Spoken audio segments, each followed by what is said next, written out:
Formula One mourns the death of Her Majesty Queen Elizabeth II. Tributes have been paid by members of the F1 community, including Formula One President and CEO Stefano Domenicali. He sent his condolences to the royal family and said this: "For more than 7 decades, Her Majesty dedicated her life to public service with dignity and devotion and inspired so many around the world." Queen Elizabeth II was present at the very first Formula One World Championship Grand Prix at Silverstone in 1950.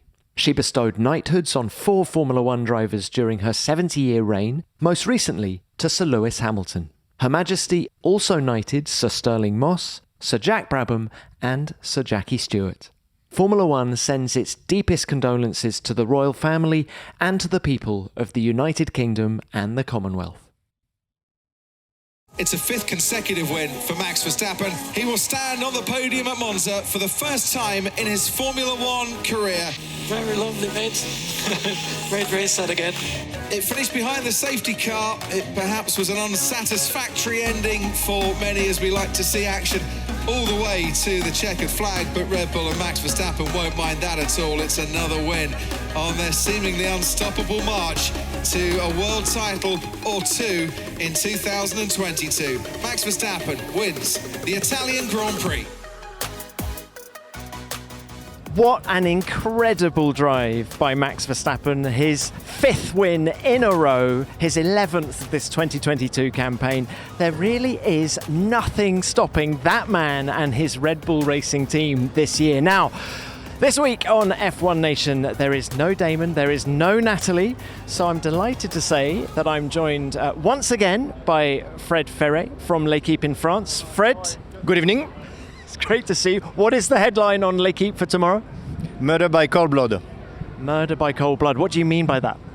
Max is so impressive that even Ferrari without a mistake can't beat Red Bull and his drive. It was that impressive, wasn't it? Well, I'm also joined by Formula One technical illustrator and I might say Paddock legend, Giorgio Piola. Giorgio, it's lovely to have you on the show. What did you make of all that? Yes, I made a lot of work, especially on the aerodynamic setup, because this race was fundamental to have the right setup, and Red Bull made the right choice. Now look, the one thing about this Monza paddock is that it's absolute chaos. There are a lot of fans in here, but there are also some Formula One legends in here as well. And we've just bumped into Mario Illien. You've been at the sharp end of Formula One, you know, with McLaren and Mercedes. And what do you make of the job being done at the minute by Red Bull? Fantastic. Absolutely fantastic. I mean, you almost can say they're dominating at the moment. And the way Max manages to get up front, even when he starts at 7th, here or as well in Spa, it's fantastic, and it's obviously a pleasure to watch. What do you make of the power units, these hybrid power units? I think it's a good combination. It's a very efficient engine, and I think we should keep it that way, because we gotta demonstrate to the outside efficiency can be made with combustion engines. Can indeed. Well, look, Mario, it's wonderful to see you. I think we're going to head on. Lovely to see you. All right. Can we just really break down the performance of Max Verstappen this weekend? So he's only 2nd fastest in qualifying. Were we surprised by that? I was a little bit. No, because Ferrari was concentrated with the setup for qualifying. With that low rear wing, were really very fast. But myself, honestly, maybe I'm wrong, but I say no way that Leclerc could beat Verstappen. Also because Verstappen is a completely, for me, it's nearly a new driver from last year, because he's driving much more with the mentality. He's much more wise. He push when he needs, and he stay calm when he has to stay calm.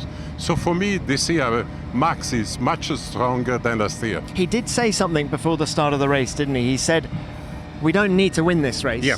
We can just, a podium would be great. Yeah, I'm sure. And I believe that for Ferrari, I'm sorry, because even if honestly, I'm not a fan, I like that win always the best driver. I do believe that Ferrari has no chance for the championship. Do you think they think that?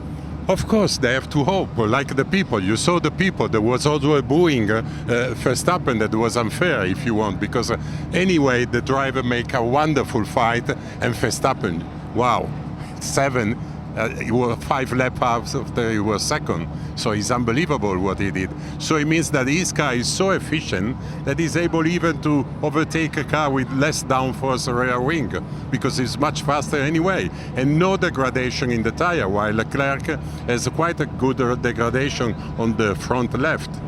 Fred, do you agree with Giorgio that he is a completely new driver compared to last year? Yeah, from the beginning of this year, we already saw that it was like a relief, the Abu Dhabi title, and now he's not making any more mistakes.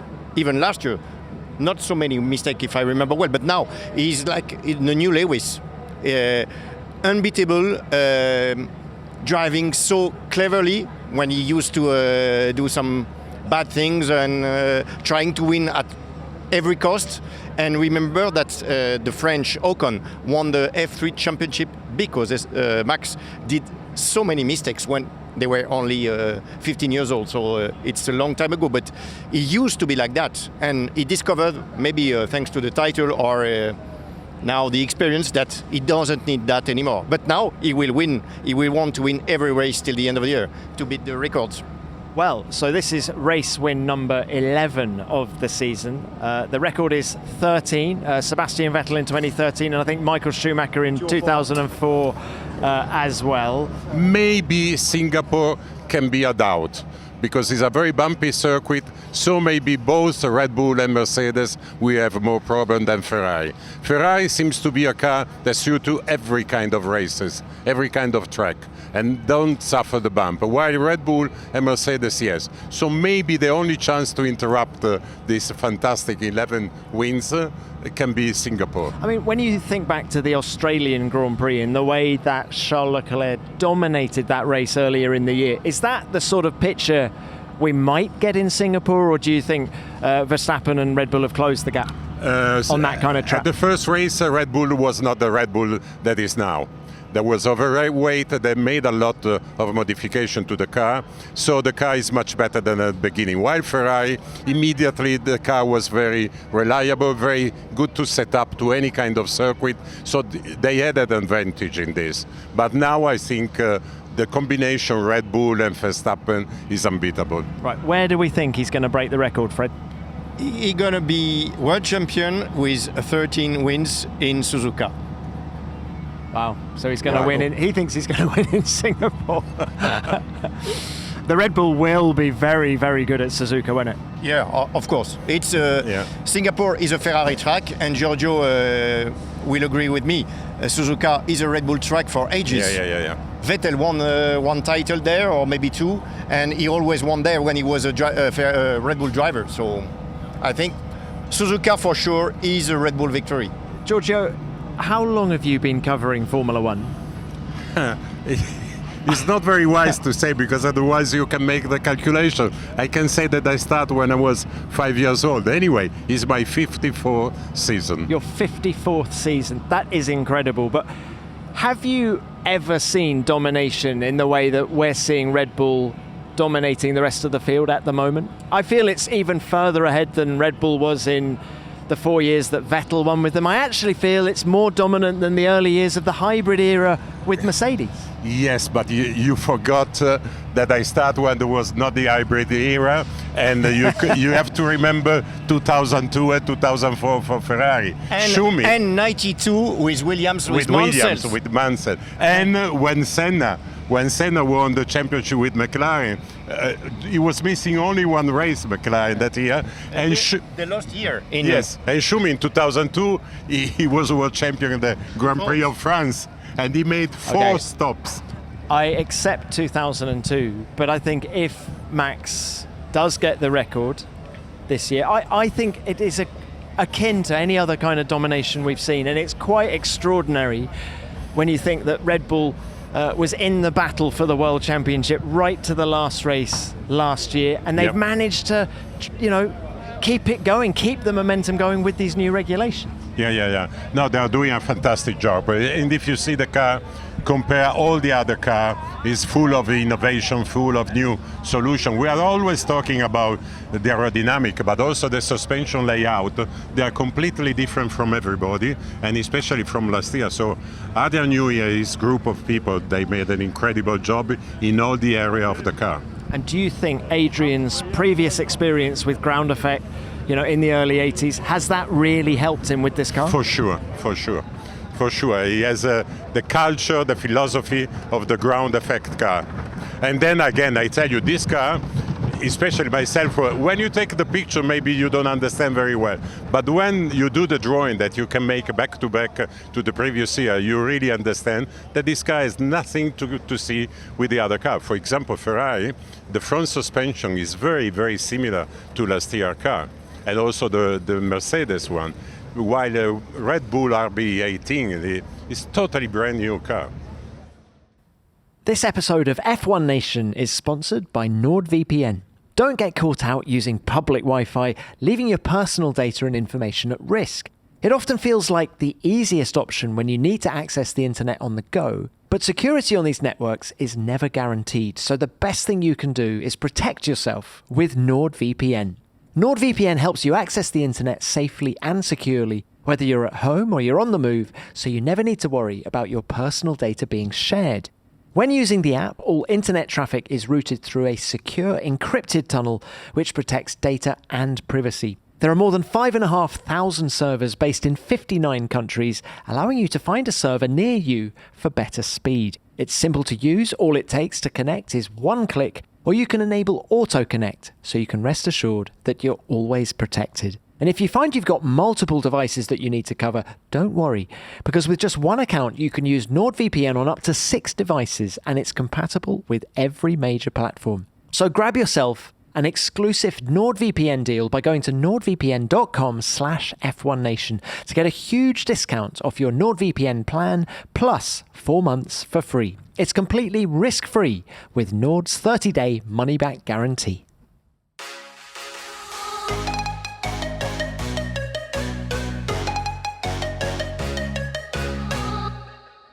So the Red Bull car is fantastic. It's innovative.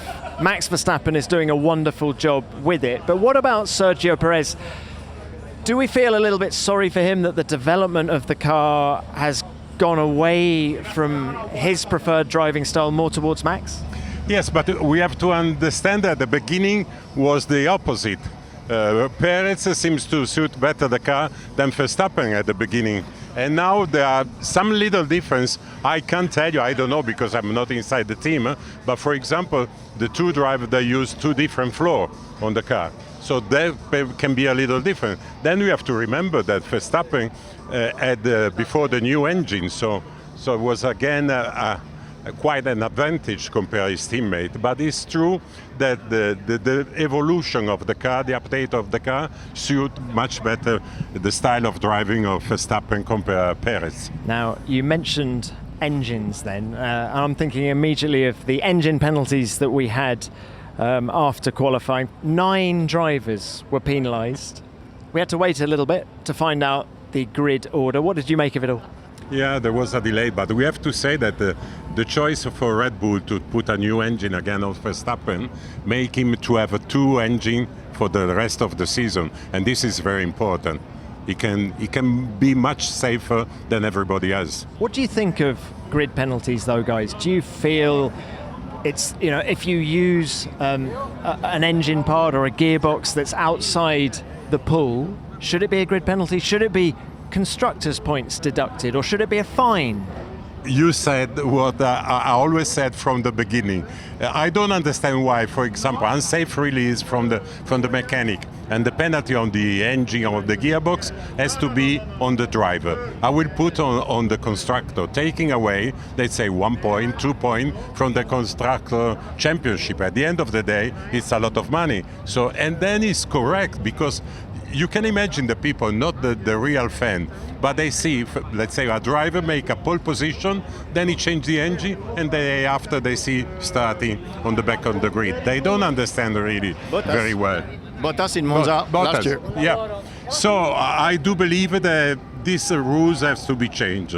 Like, for example, I don't understand is always, I repeat from 20 years, why they don't give a power inter for the pole position.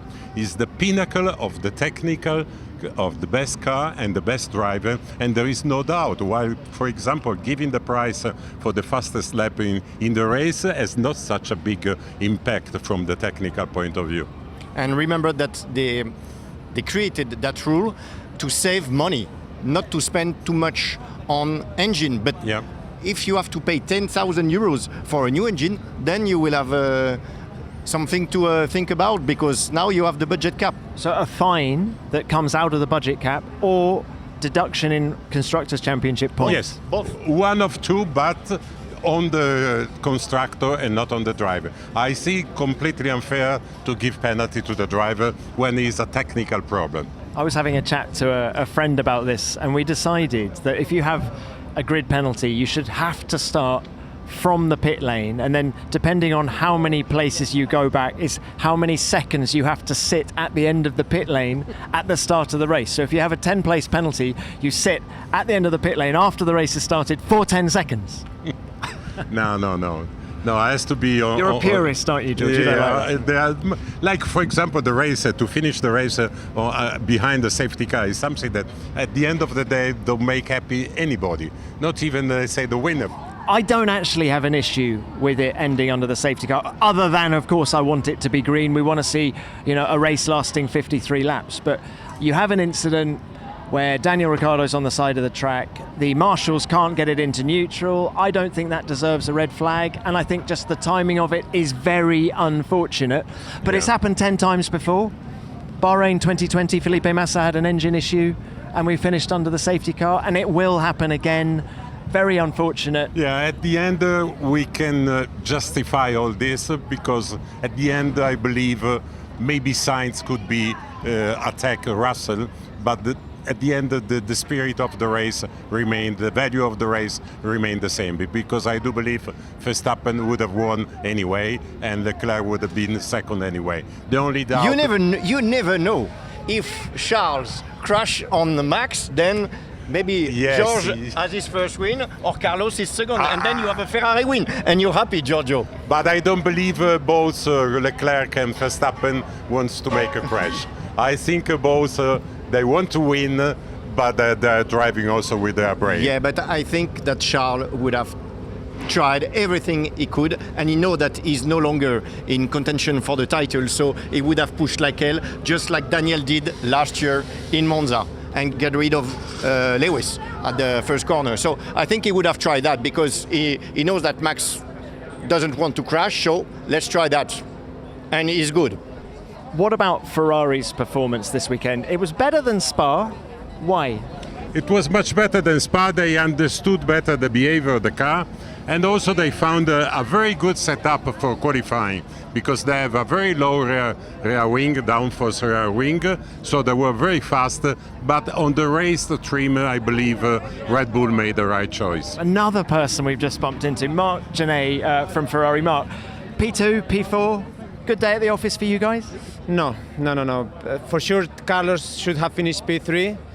With or without safety car, because he would have caught Russell, I think, and with safety car he had fresh tires, Russell did not, so he would have overtaken him. With Charles today, Max was quicker, so for sure that's clear, but it was a shame in front of all the tifosi to finish without an open race on the safety car. Do you think then that Charles would have given Max a run for his money if we'd had a 2-3 lap dash to the flag at the end? Guaranteed. I mean, he didn't have the fresh tires, the new tires, because he used them on the second pit stop, but Ferrari was the fastest car on the straight today, and Charles would have given it all, So I think it would have been, I don't know the outcome, but Charles would not have settled for second place, yes. Marc, it was at least a clean race for Ferrari. There were no errors. It was as good as it could have been. Is that how you see it as well?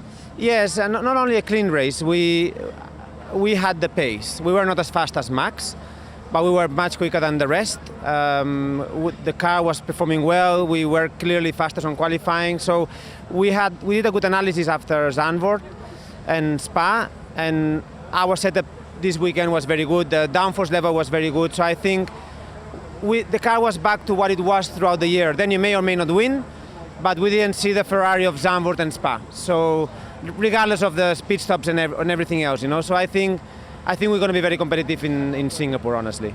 How good's your French? Pas mal. Oui. Because the headline on L'Equipe tomorrow is Meurtre de sang-froid. murder in cold blood, i.e. there's nothing that Ferrari can do about the pace of Red Bull. Have I translated that about right? Yeah, Fred says yes. Because of the wing. Yeah, but I think Ferrari had the right wing today, honestly. Max race pace was amazing, zero degradation.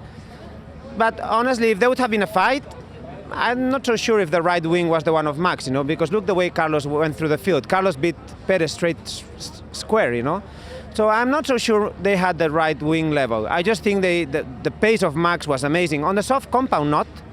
I don't think Max would have overtaken Charles on the soft compound, So, but then even the Virtua was not favoring us because it was halfway through. You just got the half of the gain. And yes, we did have more degradation than them, but it's just Max is able to even have zero degradation. He is driving superbly this year. He really is, isn't he? Mark, thanks so much for coming on the show. We'll see you soon. This episode is sponsored by Athletic Greens. I've been telling you about this product for a couple of months now, and if you still haven't given it a test drive, this is your sign to do so. I started taking AG1 because I needed a reliable multivitamin that could help me keep my energy levels steady and my immune system strong.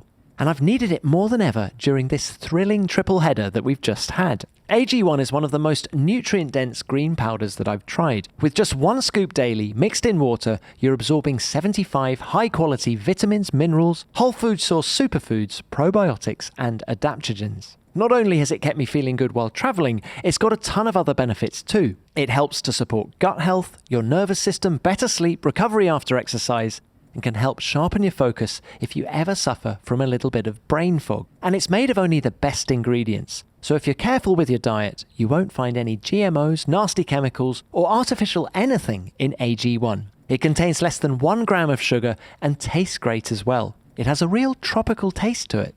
AG1 is a small micro habit with big benefits.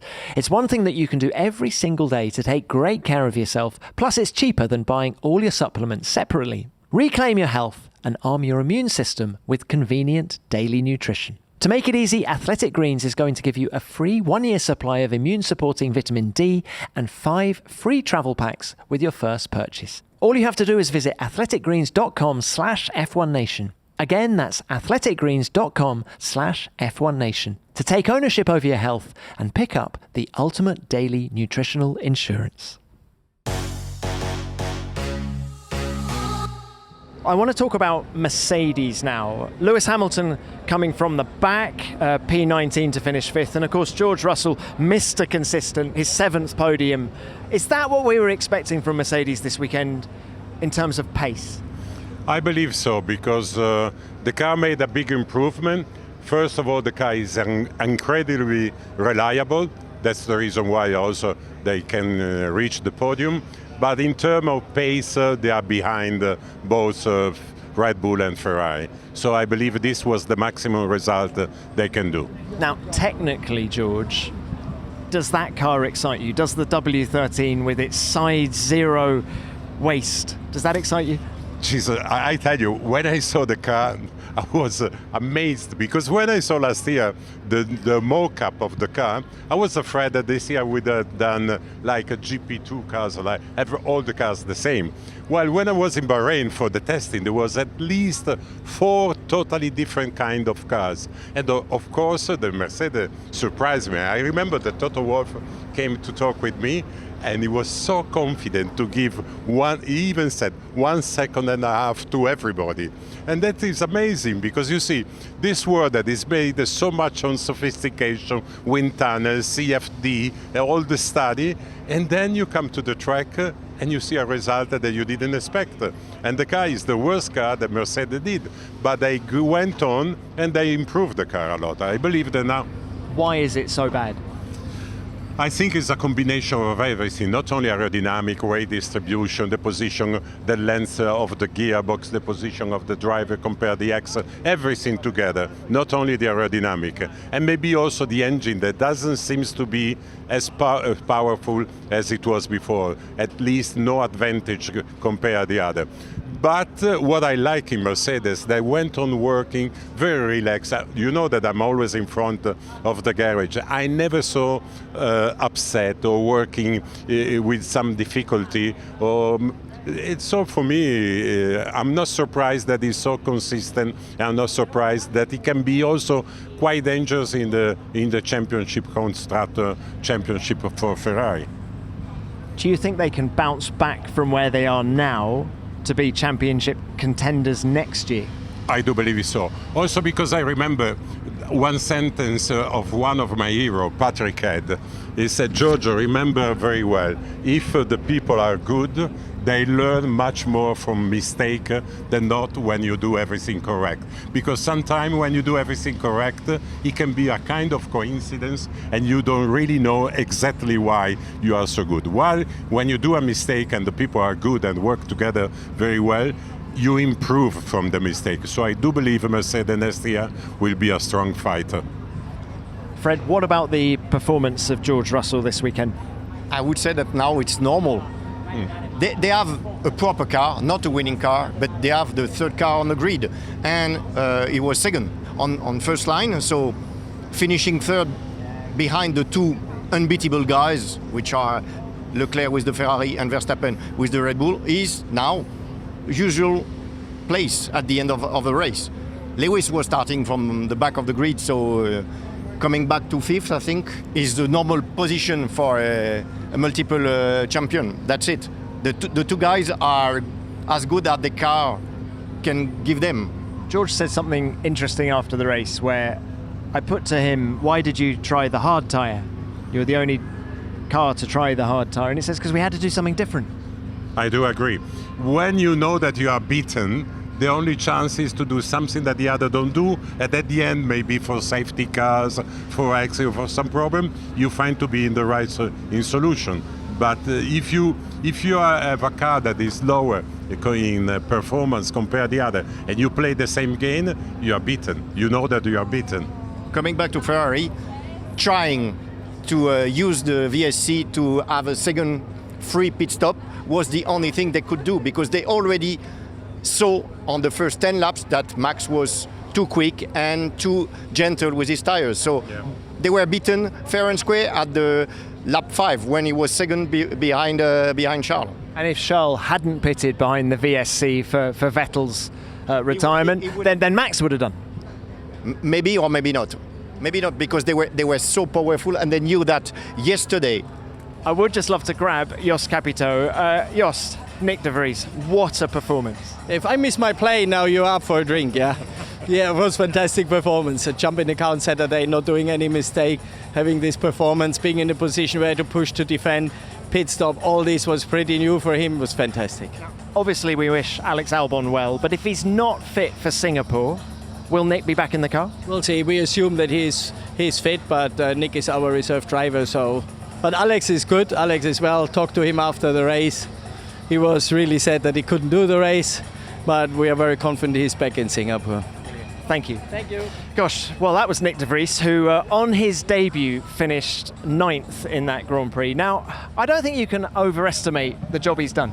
De Vries, he done a very good job, because making the first race with this result is fantastic.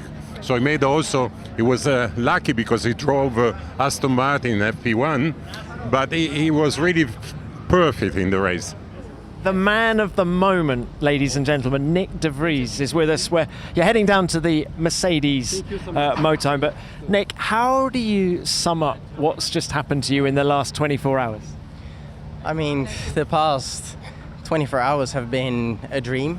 I don't think I was quite conscious of what has just happened, and you know what? Maybe it was good that it was all so quick, because I think if you give more time, you give more time to think, and there was no time to think, and I just had to get on with the job. The team has been amazing. We've, obviously there's a lot of work to go through and to prepare before such appearance, but we focused on the main priorities, and they coached me very well through the race, and whenever I needed help or advice on something and on tools and balance adjustments, they helped me, and I think we really deserve this.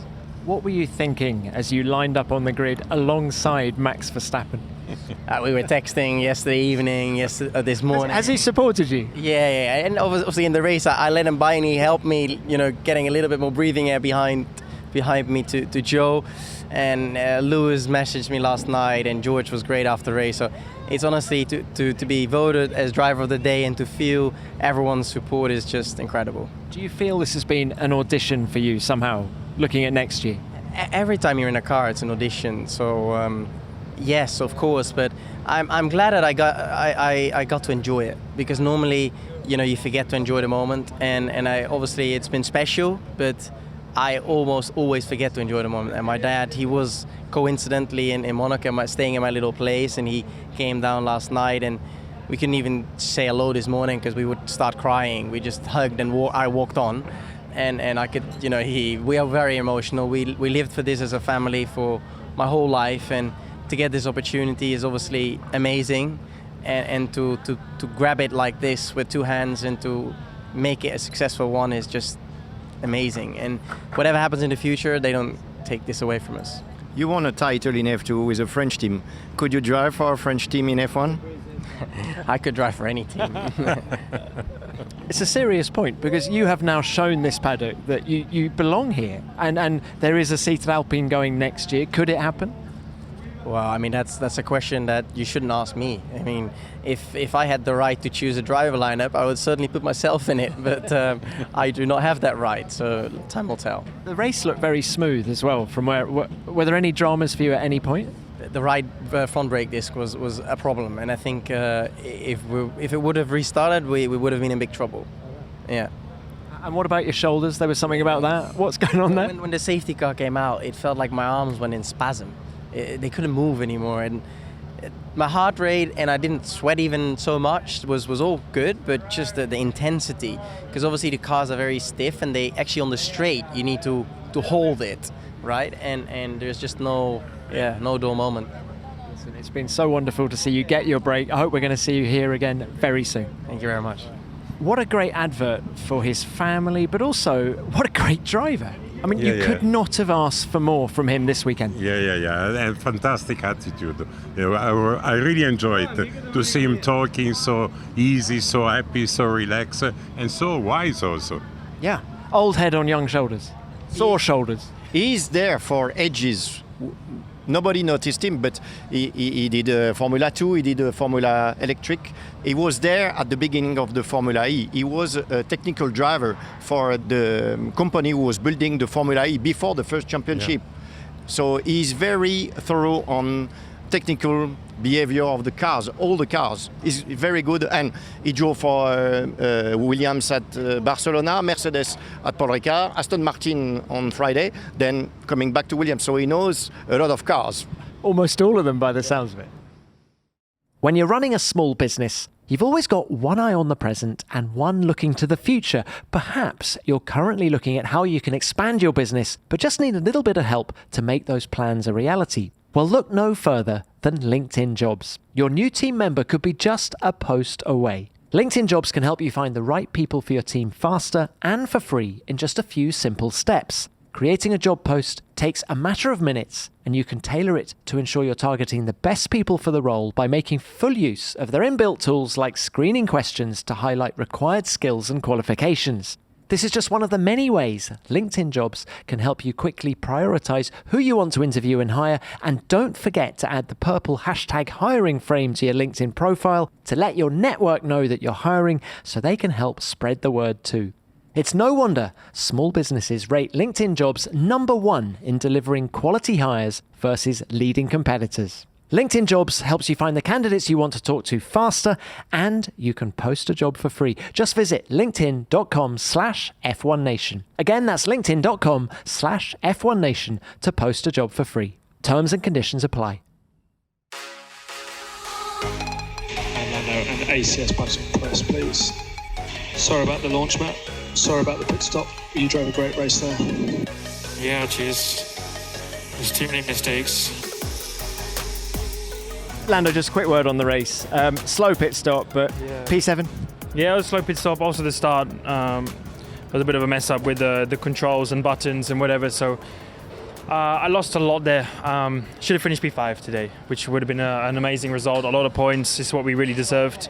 But on the other hand, we didn't deserve because we made too many mistakes. So happy otherwise. The pace was very strong, stronger than Alpine. And that gives us some good confidence going into the next week. Were you surprised by the pace of the car relative to Alpine? Today, yes. Because Sundays is normally the day that they step up. We can be close on Saturday, and then Sunday they're always a little bit better. But today, not the case. Unless Fernando had a problem, I'm not too sure what his issue was and when it started and whatever. But I think so. We weren't expecting to be quicker today because their pace on Friday in the long run was like a lot better than ours. But today was we stepped it up and we did a better job. So yeah. Talking of better jobs, one final one from us. BMW PGA. How'd it go last week? The golf? I played so badly. Yeah. I need to reset my golf career. I think my racing mentality's too bad for my golf. I just played badly. I had a great day with Tyrrell, and my whole group was a lot of fun. But I just played terrible. So it takes a little bit of the enjoyment out of it. But otherwise, so competitive. I know I am. I'll beat Tyrrell next time. Don't worry. All right. Look, well done today. Cheers. Thanks, Lando. Great to have you on the show. Look. And what about what Lando was telling us there about the McLaren relative to the Alpine? I do believe that the McLaren really is not respecting the expectation because last year was a much better car. And this year seems to be not so very competitive, especially compared to Alpine. But as we saw, Alonso had a problem. So this is the reason why in the race was not so competitive. Yeah, but once again, Lando, very quick in qualifying. There aren't many better qualifiers, if any, on the grid, I'd say. Yeah, he did a very good job.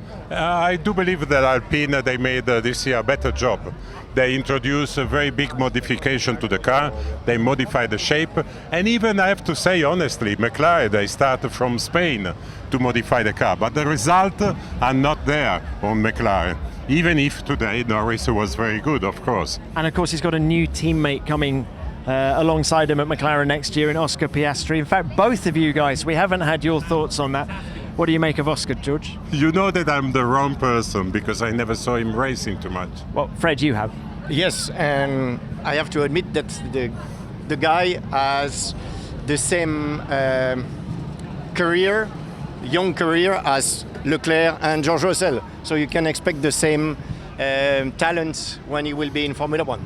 Now look, while we've got our French correspondent with us for a bit longer, Pierre Gasly, points for the second time in 3 races, finishing 8th today.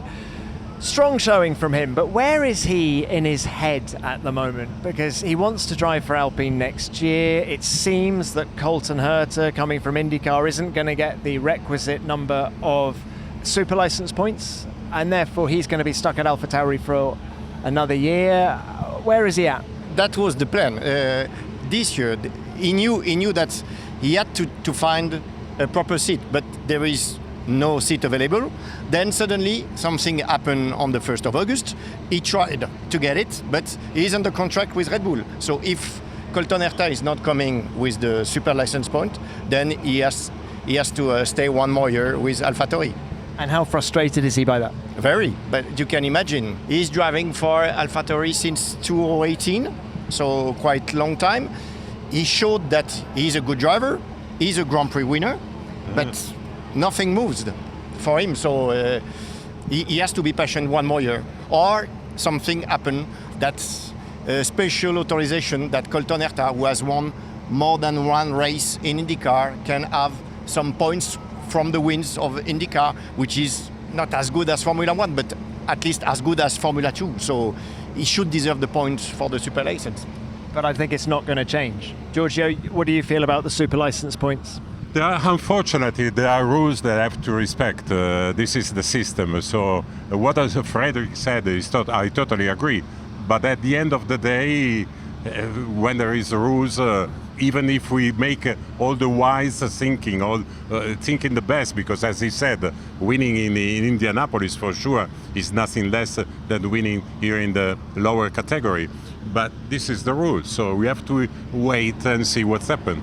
Rules is rules. I agree with Giorgio. But when you think that Max Verstappen came in at the age of 17 and There have been other instances, Kimi Räikkönen back in 2001 straight from Formula Renault. It does, unfortunate is perhaps a better word, it's unfortunate that Colton hasn't got the points that he needs, but he needs to find a way to get some more next year, finish higher up in the championship in IndyCar next year, and he can come the following year. But that leaves an interesting dilemma for Alpine, because if they can't get Pierre Gasly, who's going to have to stay at AlphaTauri, who drives the second Alpine in 2023? Now, Nyck de Vries is being linked to the second Williams seat at the minute after such an exceptional debut this weekend in Monza, but might he be on Alpine's shopping list? Or what about Jack Doohan, who's a race winner in Formula 2?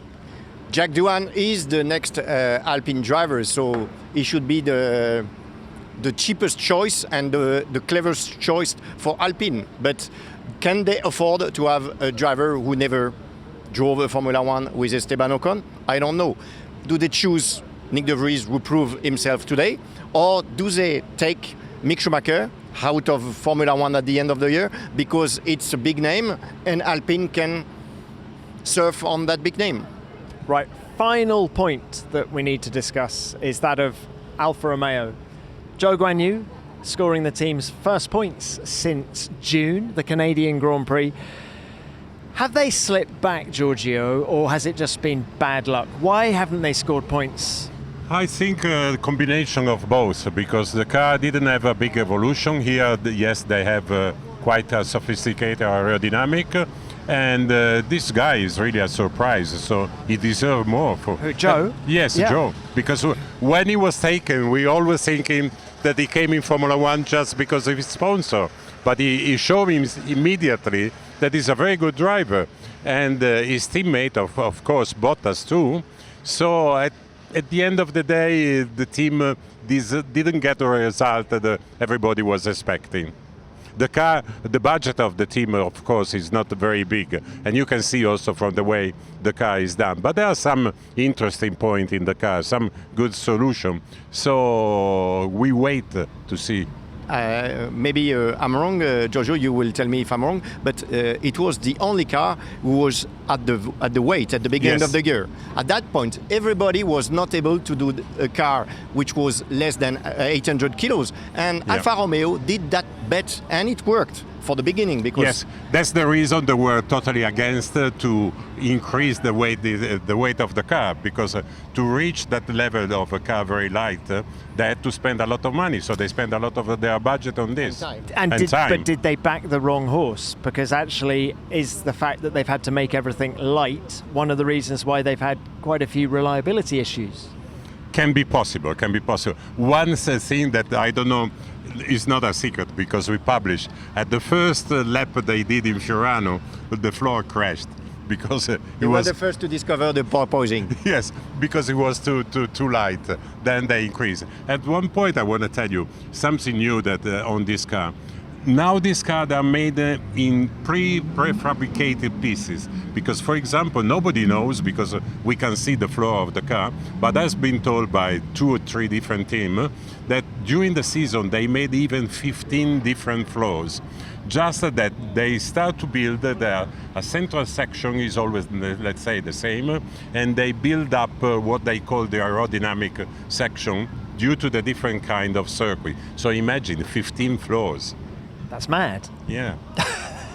But it's nice. Yeah. Unfortunately, we can see them.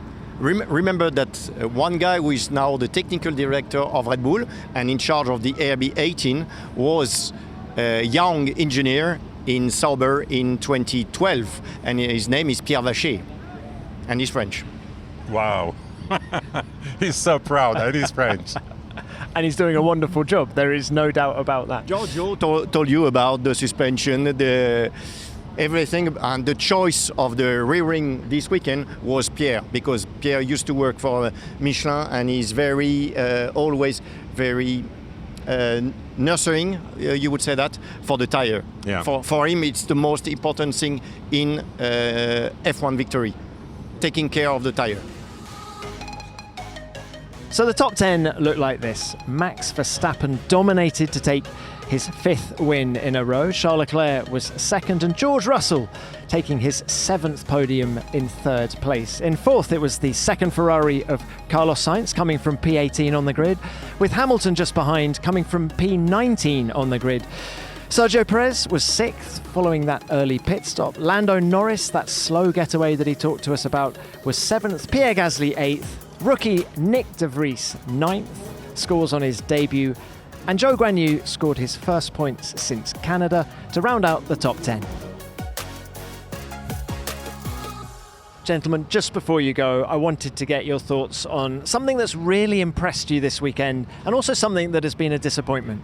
The disappointment, I start from the bad point. The disappointment, I'll finish the race even if it didn't interfere too much with the result, and a little bit also the attitude of the Italian crowd, because of course I do believe they love Ferrari, is normal, but booing Verstappen on the podium is something that I don't like. While it was a fantastic atmosphere in Zandvoort, also last year when there was the fight with Hamilton, the crowd in Zandvoort were fantastic, not terribly aggressive, and the excitement to see Ferrari again at least fighting. While in the last races, not only because I'm Italian, but because of the fight of the championship, because of course, if we love Formula One, we love competition, not completely domination. When was the last time the President of the Republic turned up at the Italian Grand Prix?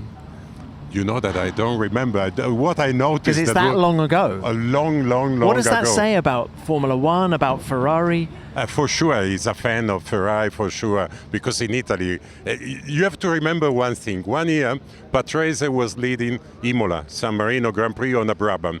Then at the end, they stopped, and Tambay, there was not a very famous, popular driver, but driving Ferrari, and the Italian people were mad, they were fantastic, they was terribly happy, because in Italy, it's Ferrari. And of course, everybody loves Ferrari, and the president for sure is a Ferrari fan number 1. Fred, a hero and a zero from you? Not a zero. Disappointment is Ferrari, because I was really hoping that they built a proper car for Monza, spending the money and all the brains in Maranello to win that race, because at least it would have saved their season. It didn't happen, so it's a little bit of disappointment. I would have loved to see Charles or Carlos in the podium, crowded by all the tifosi, more than 300,000, which is unbelievable. And for the good one, for me, it's Nyck de Vries and Max Verstappen, the two Dutchies, were incredible today. I agree with you on Nyck de Vries. He is the feel-good story of the weekend, and obviously we wish Alex Albon well, but it's been wonderful to see what Nyck can do in a Formula One car. Disappointment for me has to be Aston Martin, I'm afraid. I was expecting a little bit more from them, but you know, that car doesn't qualify well, but at Spa, Vettel was quite racy, wasn't he? Certainly in the early stages of that Grand Prix, and I was expecting more from them. Especially because they have the people and they have the money. While in the Alfa Romeo we were talking about budget problem, in Aston Martin there is not, and they build nearly a completely new car, because we have to remember they came in Spain, everybody said a copy of the Red Bull, but anyway it was totally different from the previous car. I think there was only the radiator that stayed nearly in the same position, all the rest was changed, so they made an incredible effort, they spent a lot of money, and the results are not there, so real big disappointing. Well, that's pretty much it, gentlemen. Thank you very much for coming on the show again. Fred, Giorgio, it's been wonderful to have you on the show. As a very proud Italian, what is it like for you coming to the Monza Grand Prix? Monza is a tradition, so you always like to see this crowd. At the end, this invasion of the public and everything is wonderful. And they're ripping up the track, aren't they, over the winter now? They're going to rebuild some of the bridges, some of the tunnels are going to be made wider, it's going to feel very different when we come back next year. Thank you to you for listening at home. You are very much part of this journey with us, and we will be back next week, next Monday, to just reflect on everything that's happened here, and we'll start looking ahead to the Singapore Grand Prix as well. So please join us then, but for now, F1 Nation is produced by Formula One and Audio Boom Studios.